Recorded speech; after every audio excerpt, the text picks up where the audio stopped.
Hello, everyone. Welcome. This is Pastor Roland, checking in to see how you're doing. Hope you're doing better. Like I've said many times, many of you are not doing so well.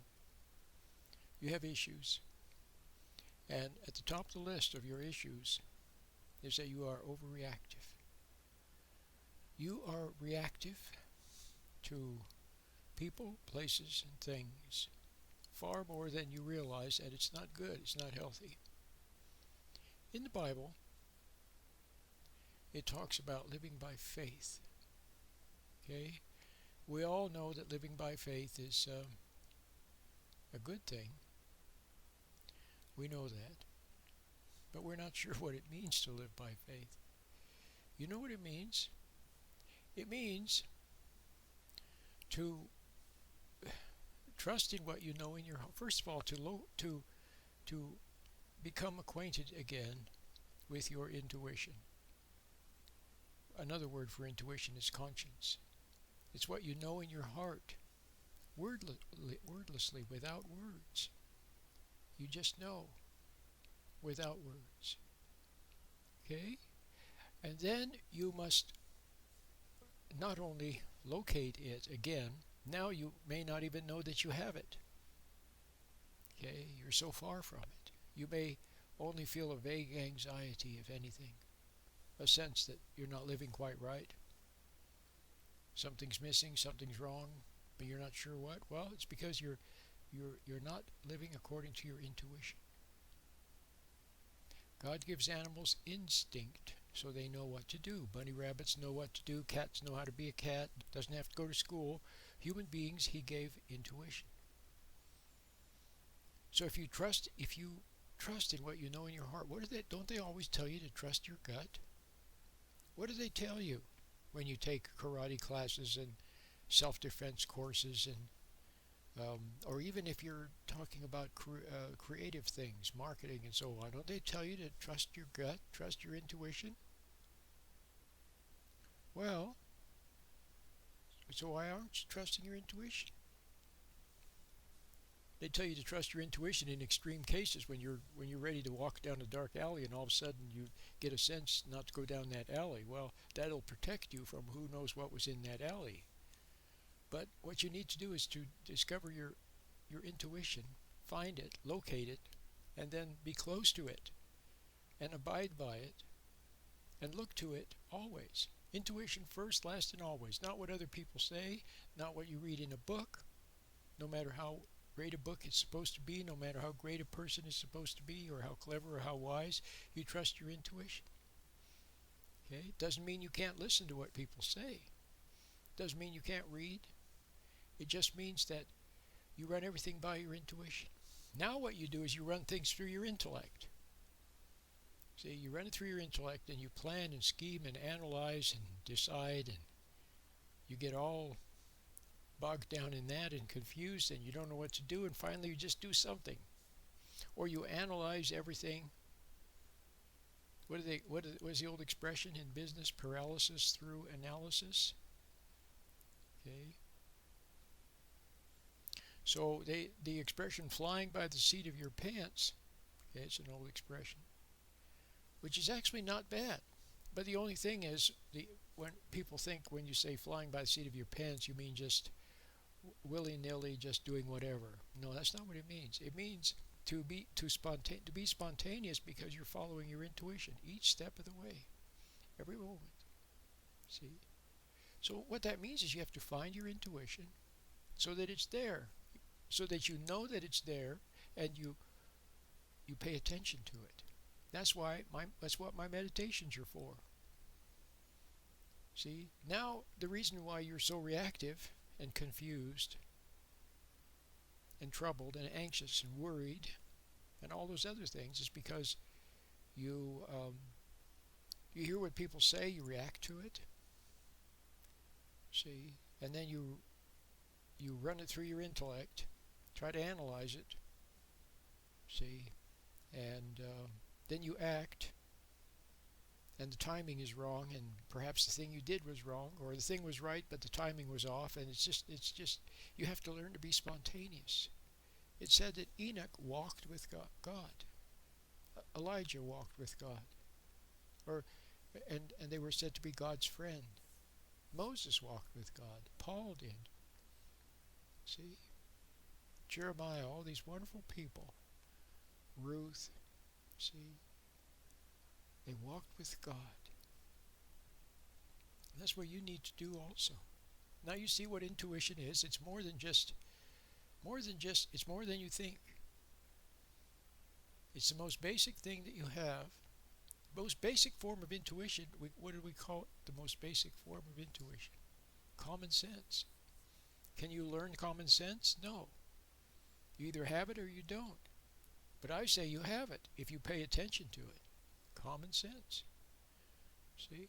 But what do? We pay more attention to what people say than what we know in our heart. We doubt ourselves. And we go along with what other people say, and then they lead us into error. See? So now you see how important intuition is. It's living by faith. So you know what you know, and you don't doubt it. And if you don't know, see, here's the other thing. Let's say you don't know. See, there's a lot of things I don't know. But I don't sit around and worry about them. Because I know that when the time is right, if I need to know, then I will know. My intuition will be there. And I'll know. All of a sudden, I'll just know what to do. Or I'll just do what seems appropriate. I check with my intuition, and it doesn't hold me back, and then everything works out right. See, life is that way. Life is very subtle. See, a door opens, you go through the door to safety, prosperity, happiness. Or you don't go through the door because you second guess yourself, you doubt yourself, you run things through your intellect. Intuition is so important. That's why you should get my meditation. All these other things, these negative things, worries, doubts, fears, confusion, nervousness, tension, all of these things have a root in doubt. So how do you have faith in God? People don't know what it means. It's not some far out nebulous thing. It's as simple as trusting what you know in your heart.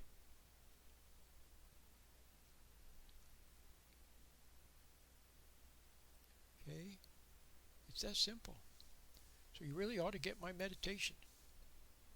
So now you see why when you react to other people, or see, let's say for example you resent other people. You get angry at them. You get irritated at them. See? You ought not to be reacting to other people. Or if somebody says something and you react and get excited by it. See? It's just as bad. Those are all reacting like an animal to the external. What you should always do is check with your conscience. See, with me there's always a delicate lag. There's always a split second between what I do or say. Somebody says something and I check with my intuition. And if something comes to me to say, then from my intuition, then it just bubbles out. And it's right, whatever it is, because it came from my intuition. I don't run it through my intellect and pre-plan what I'm going to say or second guess, I just say it. On the other hand, if nothing comes, then nothing is what I'm supposed to say or do. See? See how that works? It's a very wonderful thing. It's a very beautiful thing to be able to refine your intuition. See, that's the way humans were. That's the way we're supposed to be. Intuitively impelled.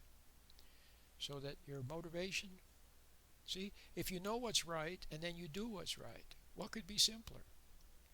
Life could be as simple as falling off a log. That's an old expression.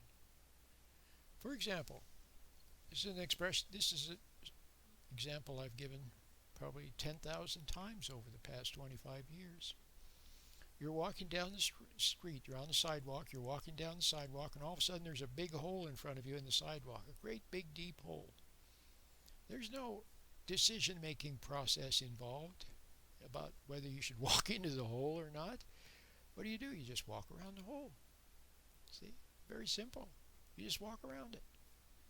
This is very simple. You don't have to analyze it. So in life, if you know what's right, then do what's right. If you don't know what's right, then wait until you know. Okay? If you see that something's not right, then don't do it. That's all. Just don't do it. See how simple? So that's very simple. So I really, really encourage you to get my meditation because it helps you to stand. See now what happens. See what's happened now is that in life you're so reactive. What do you think that does to your health, to your delicate blood vessels and glands and your organs? And how about all the tension? See, from not knowing what to do, from being nervous and from being irritated, and see. So what you need to do is to learn how to calm down. What you need to do is to learn how to calm down and get centered. But when I say calm down, I don't mean calm down by visual. See, it's visualizing a beautiful scene, or by listening to nice music, or by something like that.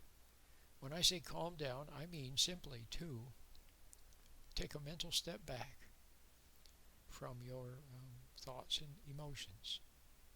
See, your soul pulls back just a little bit, and you get a little closer to intuition. Then you look to intuition. See, you look to your intuition, and there the soul is safe. See, and then you're not reactive. So your body can begin to recuperate because you're not tense and nervous and irritated. See, when your soul is reactive, when your soul is not properly governed. See, everything has to be governed properly. Everything has some sort of authority in the universe. There are laws for everything, and for a human being, the law is written in your heart. You look to your intuition. Okay? That's where you look. It's your authority. And your intuition comes from God. Okay? And therefore God and Christ is your authority. Okay? But not a pretend, but a real. Okay. So as I was saying earlier, we make so many mistakes because we're not trusting our intuition. We're listening to what other people say. But see, you've been mistaught. See, part of it is, see, it's not your fault that you were born into a fallen world with wrong authorities who didn't teach you properly. Who taught you about intuition as I'm teaching you now? See? No one. And then you were born doubters. See, we don't have faith. See, Adam he lost it. The whole human race came from Adam, born doubters. We inherently doubt what's right in our heart, and we look to outside authorities. Besides, they cater to your ego. But see, there's so much I could say. I could go on for hours, write books about it. I have written books, incidentally, 18 of them. If you want to understand it more deeply, read my books. But the important thing to realize is that you failed in reality because you've been misled and deceived, and you've been reactive, and everybody taught you to get all excited and scream at ball games and everything like that, and so you've made a lot of mistakes. But then as you make mistakes in life, not to mention saying the wrong thing to people and getting angry at people and resenting them and so on, so then you developed a habit of hiding in your imagination, hiding in your thinking. So visualizations and imagining beautiful scenes and trying to fill your mind with positive thoughts and reading positive things and listening to positive things and all that. See, it's just more of the same, more of getting lost in the intellect and emotions and the imagination. See, what you need is to step out of the imagination. See, so your soul can reconnect with, can find, locate. See, you're so lost in the imagination now, so lost down there in your thoughts which overwhelm you and to which you have become subject. See? Remember I said we all have some authority? Well, your authority started out in the world, authorities in the world who misled you, and then you failed, and then you went into your imagination, and now what's down there is your authority, and it rules you, bosses you around, see? And you're subject to those rabbit thoughts, negative thoughts, see? So what you need is spiritual discipline, and that's what my meditation is for. It's very simple. You can learn it in 5 minutes. Simply stand back from thoughts and emotions and become centered in the present. Then go out in the world and look to your intuition, to what you know in your heart is right. And then your life will begin to, things will begin to come back into alignment, and you'll be calmer. You'll fail less. See, you'll go down the wrong rabbit trails less. You'll be more centered and calm, and that'll have a nice effect on other people too. See, your wife and your kids will be, and your husband or your husband, see, will be glad to see you more centered and less reactive, calmer. See, so a lot of good benefits can accrue. So once again, I encourage you to get the meditation. It's free. I have several versions. Of course, my classic meditation, it's like 4-part meditation. And you get 2 free ebooks with it. It's very nice. I ask for what, a $10 donation? Okay. Not a big deal. But you don't have to get that one. You can start with a free one. Start with my free meditation. Listen to it. Use it. All you have to do is practice it first thing in the morning is very important. So that you connect with your intuition first before you go out in the world and get upset. See? And then at lunchtime 5 minutes, and in the evening 5 minutes. See? Could make a world of difference. My name is Pastor Roland.